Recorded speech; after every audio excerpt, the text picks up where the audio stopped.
When the day of Pentecost had come, they were all together in one place. And suddenly, a sound came from heaven like the rush of a mighty wind, and it filled all the house where they were sitting. And there appeared to them tongues as of fire, distributed and resting on each one of them. And they were all filled with the Holy Spirit, and began to speak in other tongues as the Spirit gave them utterance. Now there were dwelling in Jerusalem Jews, devout men from every nation under heaven. And at this sound the multitude came together, and they were bewildered, because each one heard them speaking in his own tongue, his own language. And they were amazed and wondered, saying, "Are not all these who are speaking Galileans? And how is it that we hear, each of us in his own native language?"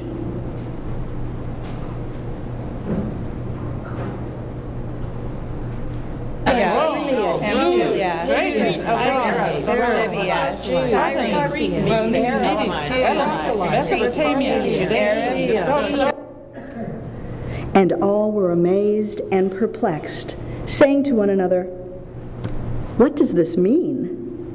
But others mocking said, "They are filled with new wine."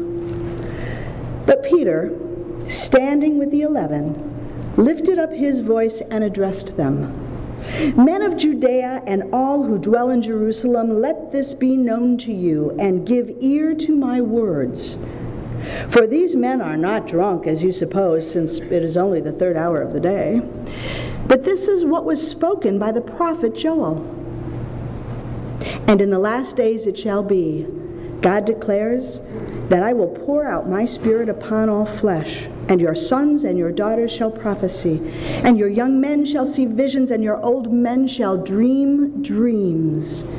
Yea, and on my menservants and my maidservants in those days I will pour out my Spirit, and they shall prophesy. And I will show wonders in the heaven above and signs on the earth below, blood and fire and vapor of smoke. The sun shall be turned into darkness and the moon into blood before the day of the Lord comes, the great and manifest day. And it shall be that whoever calls on the name of the Lord shall be saved." This is the word of the Lord. Thanks be to God.